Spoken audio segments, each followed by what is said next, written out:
정치의 원천은 고대 아테네 민주정에서 발원하여 중세와 근대를 거쳐 1948년 대한민국의 재헌을 통해 이 땅에 정착했습니다. 이후 1952년 발췌 개헌으로부터 1987년 체제 개헌까지 9차례 개헌을 거쳐 현재에 이르렀으나 근본 대선은 민주주의 핵심 가치인 법치주의가 심각한 도전받고 있는 현실에서 정치 철학사를 더듬어 국민된 우리의 주권에 문제는 없는지, 국가의 안전장치는 문제가 없는지 짚어보는 시간으로 준비하였습니다. 플라톤의 국가론은 BC 427년경 아테네의 정치 환경이 극도로 혼란한 가운데 그의 스승 소크라테스가 누명을 쓰고 사형을 당하는 모습에 충격을 받으며 도대체 정의란 무엇인가? 어떻게 하면 이상국가를 만들 수 있을까? 이런 문제에 대한 스스로의 질문에 답을 기록한 책이 국가론입니다. 사실 플라톤은 아테네의 민주정에 매우 비판적이었던 사람입니다. 그가 제시한 이상국가는 철인 통치였으며 현대 민주주의와는 다른 모습이었습니다. 그러나 그의 국가론은 정치사에 큰 영향을 주었으며 여러 논의를 거쳐 현대 민주주의 개념으로 발전하게 되었습니다. 플라톤의 사상은 근대 민주주의의 기초가 된 사회계약론과 공화주의에 영향을 주었으며 롤스의 정의론은 현대 정치에 중요한 가치를 제공하고 있습니다. 스콜라 철학은 중세 916세기 유럽에서 성행한 기독교 신학에 중심을 둔 철학 사상으로 신앙을 이성적으로 이해하고 설명하려고 노력했습니다.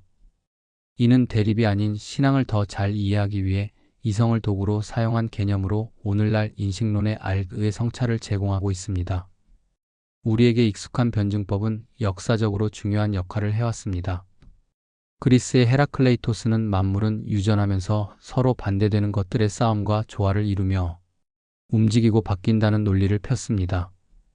플라톤은 변증법을 서로 대립되는 의견이 대화를 통해 진리에 도달한다는 개념으로 정의했으며 헤겔은 변증법을 정, 반, 합의 개념으로 재정의하여 부정과 부정의 관계를 회피가 아닌 모순을 적극 사유하여 더 높은 차원으로 발전하는 동력으로 이상과 현실을 하나로 묶어 정의하고 있습니다. 다시 말해 헤겔의 변증법은 예 아니오 의 충돌을 비교하여 더 나은 상태로 발전하는 과정으로 어려운 난제들을 해결하는 규칙을 제공하고 있으나 아쉬운 것은 우리 정치에 변증법은 없다는 것입니다.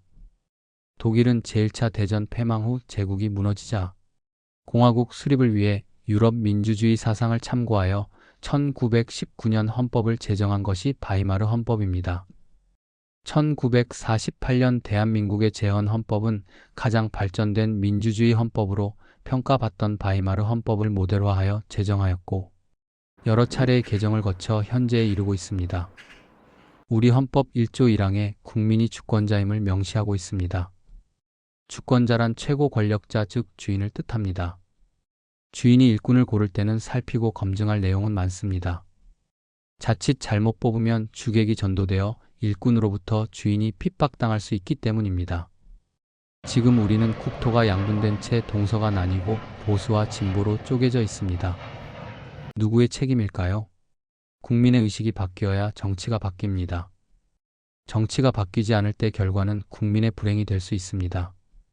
지금 우리에게 닥친 대선의 의미는 주권자 된 우리가 일꾼을 뽑는 매우 중요한 선택의 순간에 서 있습니다. 엄숙한 선택 앞에서 함께 생각할 것은 도대체 누구를 어떤 당을 선택할까요? 선택 기준은 무엇인가요? 역사는 미래를 보는 거울이기에 우리의 일꾼된 후보가 어떤 삶을 살아왔으며 그의 삶이 윤리적이고 정의로운 삶이었는지를 따지는 것은 무엇보다 중요합니다. 사람은 쉽게 바뀌지 않습니다. 두 번째는 국민과의 소통입니다. 헌법적으로 국민은 주인입니다. 일꾼이 주인과 소통하지 않고 주인의 말을 듣지 않으면 주인은 일꾼을 인정하지 않을 것이고 일꾼은 앉을 자리가 없어지게 되며 나라는 엉망이 됩니다. 소통이 중요합니다. 세 번째는 정치 시스템입니다. 우리 정치는 삼류에 머무르고 있습니다. 어떻게 해야 할까요? 정치 구조의 개편 즉 국가 현실에 맞는 개헌이 필요합니다. 국민의 목소리가 정책 결정에 영향이 미치는 대민주주의의 강화입니다. 오늘날 정치인의 눈에 국민은 없으며 있다면 수사에 불과합니다. 주권자가 뽑은 일꾼이 국민을 우습게 여기는 것은 모순이며 개선해야 합니다. 선거제도의 개선입니다. 비례대표제를 확대하여 다양한 목소리가 국회에 반영하도록 하고, 지역구를 조정하여 국회의원 수를 대폭 줄여 능력과 정책으로 평가받는 효율성 높은 정치 시스템이 필요합니다. 마지막은 정치인의 책임 강화입니다. 투명한 정치를 위해 국민의 강력한 감시와 견제 장치를 마련하고, 정치인의 공약 실천 여부를 평가하여 책임을 묻는 제도 장치가 필요합니다. 지역 감정도 버려야 하며 흑백 논리가 아닌 이성적 판단이 필요합니다. 고기가 떡밥을 보고 몰려들지만 결국 낚이는 것처럼 포퓰리즘에 휘둘리면 장기적으로 어려움을 겪게 될 것입니다. 지금 우리가 뽑아야 할 일꾼은 누구일까요? 시청해주셔서 고맙습니다.